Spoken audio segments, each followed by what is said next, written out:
Bom dia a todos, que a paz do nosso Senhor e Salvador Jesus Cristo esteja contigo, meu irmão e minha irmã. A mensagem de hoje tem como tema a prosperidade à luz da Bíblia. E nós vamos aprender qual é a doutrina bíblica da prosperidade.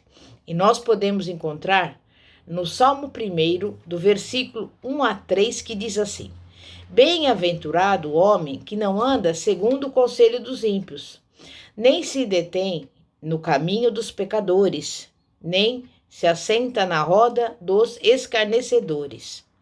Antes tem o seu prazer na lei do Senhor, e na sua lei medita de dia e de noite. Pois será como a árvore plantada junto às correntes de águas, a qual dá o seu fruto na estação própria, e cuja folha não cai, e tudo quanto fizer prosperará. No caso de Josué, por exemplo, a prosperidade incluiu ser bem-sucedida como general, como chefe de família e também como homem de Deus em seus negócios e projetos. Quando Moisés fala ao povo de Israel sobre as bênçãos decorrentes da obediência, lá em Deuteronômio 28, ele fala de bênçãos que atingiriam todos os aspectos da vida do povo de Deus. Bênção sobre os que morassem na cidade e no campo. Bênção de constituir família, de montar e expandir negócios, nas viagens, nas guerras contra os inimigos. Bênção de fartura nos celeiros. Bênçãos financeiras, bênçãos de liderança e proeminência entre as nações. Quando, por exemplo, Davi faz apologia de que bem-aventurado é o povo de Deus, cuja nação é o Senhor, ele declara antes que a bênção da prosperidade seria anotada a partir de bênçãos no seio da família. Bênçãos econômicas e financeiras, bênçãos na fartura dos rebanhos e bênçãos de alegria como normalidade da vida.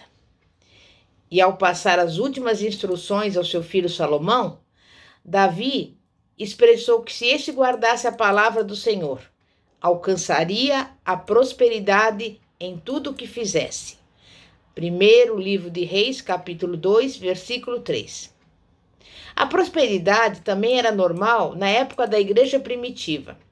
João, em sua terceira carta, fazia disso o conteúdo de sua oração para Gaio. Amado, acima de tudo faço votos por tua prosperidade e saúde, assim como é próspera a tua alma. 3 João, capítulo 2. Paulo também trata claramente do assunto prosperidade nos capítulos 8 e 9 da sua segunda carta aos Coríntios. O próprio Jesus disse: Eu vim para que tenham vida e a tenham em abundância. Evangelho de João, capítulo 10, versículo 10. Então a gente conclui: a prosperidade é fruto de obediência a Deus e da fé em sua palavra.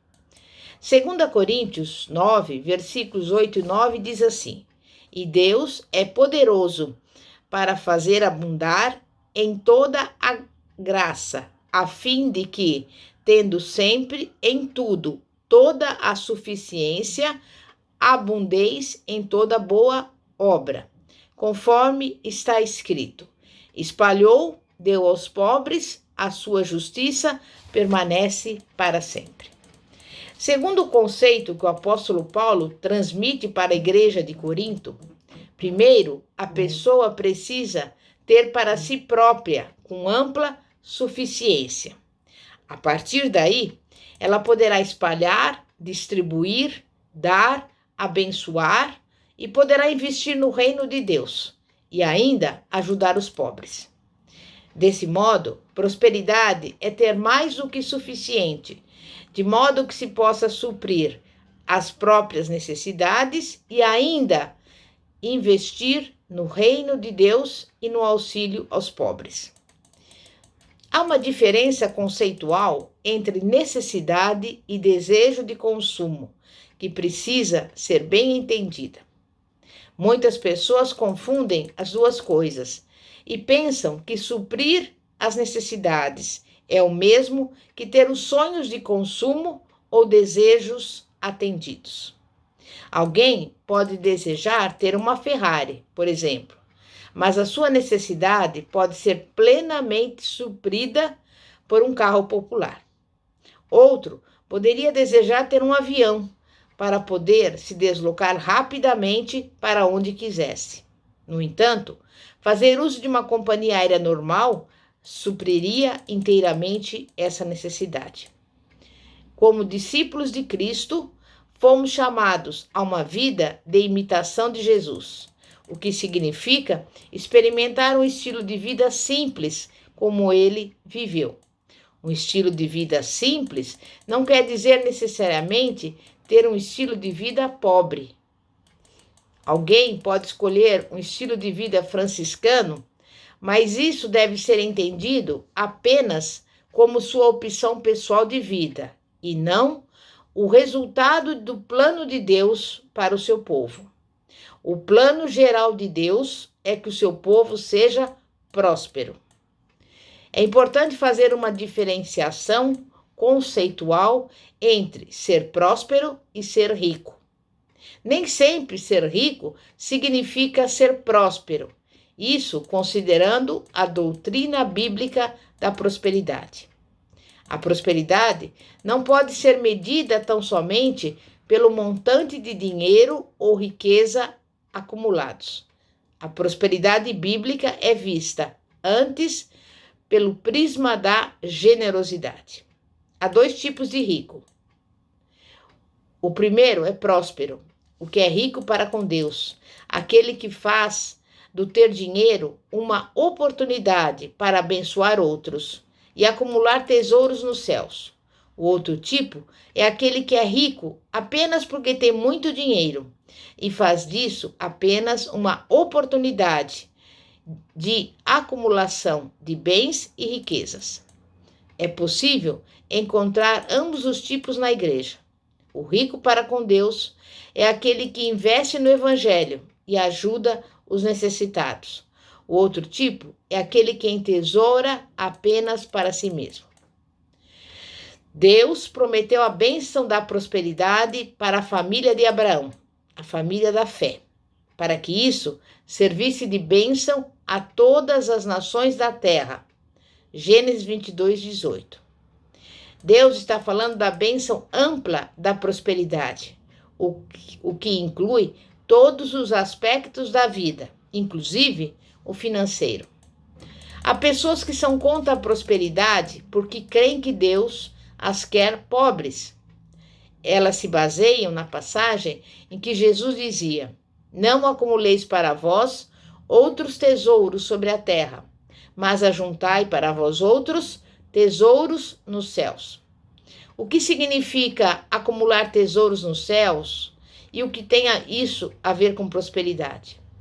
Quando Jesus dá o célebre conselho ao jovem rico para vender tudo o que possuía e dar aos pobres, acrescenta que aquele rapaz teria, como resultado da sua ação, um tesouro nos céus. Tesouro nos céus se consegue quando utilizamos dos nossos recursos para abençoar os outros e os ajudamos a se levantarem com dignidade para a vida.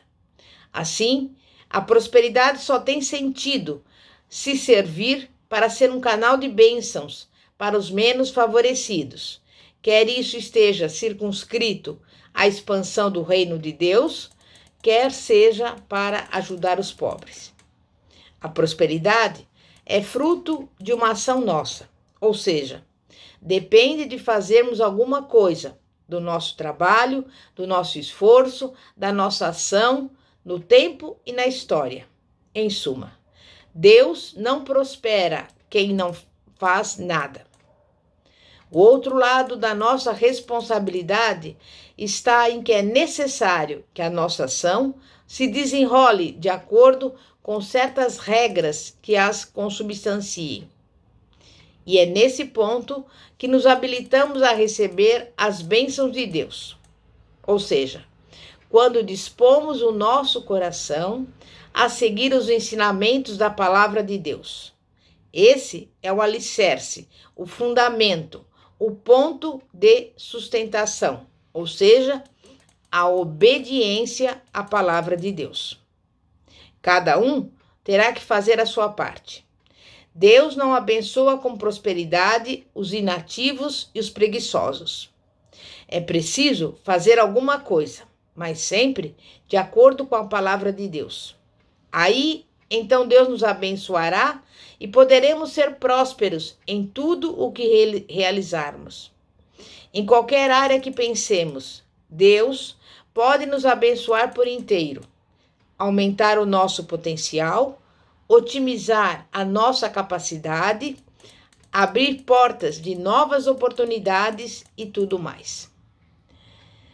E eu pergunto a você, quais são os seus sonhos? A maioria das pessoas está apenas caminhando na vida, mas sem destino, sem sonhos, sem muitas expectativas. Contentam-se com pouco, com o mesmo empreguinho, acostumam-se com o mesmo trajeto de cada dia. Não buscam crescer, estudar, fazer alguma coisa e romper barreiras que devem e precisam ser rompidas. Por isso, elas se contentam com tão pouco ou quase nada. Isso é igualmente verdade na vida espiritual de muitos servos de Deus. Eles estão na igreja, sentam-se nos mesmos lugares, esquentam o banco de sempre, mas nunca desejam de Deus nada mais do que isso. E esse comportamento se reflete em toda a sua vida. E acabam achando que Deus não se importa em que eles tenham bens e experimentem qualquer tipo de prosperidade. Como pode uma pessoa dessas esperar de Deus alguma coisa? Como pode se habilitar a receber algo de Deus? Como pode, e nem ela própria sabe o que quer, aonde quer chegar e o que deseja conquistar? Quando alguém sonha, a pessoa parte para conquistar, caminha em direção do seu sonho e não consegue enxergar a vida a não ser por aquele prisma. E há 2 exemplos clássicos na Bíblia de pessoas que ousaram sonhar. O primeiro é o caso de José. Ele andava com Deus e envolveu o Senhor em sua vida desde muito cedo. Como resultado, Deus encheu e alimentou seu coração com sonhos que sinalizavam aonde aquela parceria os levaria no caminho da humanidade. O segundo exemplo é de Jacó, pai de José. Ele tinha um sonho, voltar para a casa do seu pai e fazer as pazes com o irmão ofendido, sem ter de pedir nada ou precisar de alguma coisa deles. Precisava voltar próspero em tudo e ainda oferecer ricos presentes. O sonho é o combustível que alimenta o nosso espírito para atingir qualquer meta de ter sucesso na vida. É preciso saber o que se quer, aonde queremos chegar e pagar o preço de caminhar em direção à realização do sonho. Assim como Deus foi com Abraão, Jacó, José e com muitos outros, ele quer ser igualmente o parceiro do seu sucesso e da plena realização da sua vida. A nossa prosperidade precisa fazer parte da agenda dos nossos melhores sonhos, não apenas financeiramente, mas igualmente em todos os aspectos da vida. Sonhe, sonhe muito, porque você jamais irá além do limite dos seus sonhos. Amém? Nós vamos orar e agradecer a Deus e colocar em prática tudo isso que nós estamos aprendendo hoje, em nome de Jesus. Santíssimo Deus e poderoso Pai, Pai de nosso Senhor e Salvador Jesus Cristo, Pai, é a Tua palavra que diz que o Senhor veio trazer vida e vida em abundância. E nós queremos te pedir, Pai, que o Senhor nos ouse sonhar não somente na área financeira, mas sonhar em todos os setores da nossa vida. Sonhar na área sentimental, na área familiar, na área espiritual, enfim. Que nós nunca deixemos de ter sonhos, projetos, para que possamos, nesta vida, Pai, ir em busca daquilo que o Senhor colocar no nosso coração. Abençoa cada pessoa que estiver nos ouvindo, não só na área financeira, mas também na área da saúde, na área ministerial e na área espiritual. É o que eu lhe peço, desde já te agradeço, em nome de Jesus. Amém? Bispa Fátima, da Igreja Evangélica Apostólica Poder de Cristo, situada na Avenida Ouro Fino, 2212, Bosque dos Eucaliptos, São José dos Campos. Que a paz de nosso Senhor e Salvador, Jesus Cristo, esteja contigo. Amém e graças a Deus. Glória a Deus.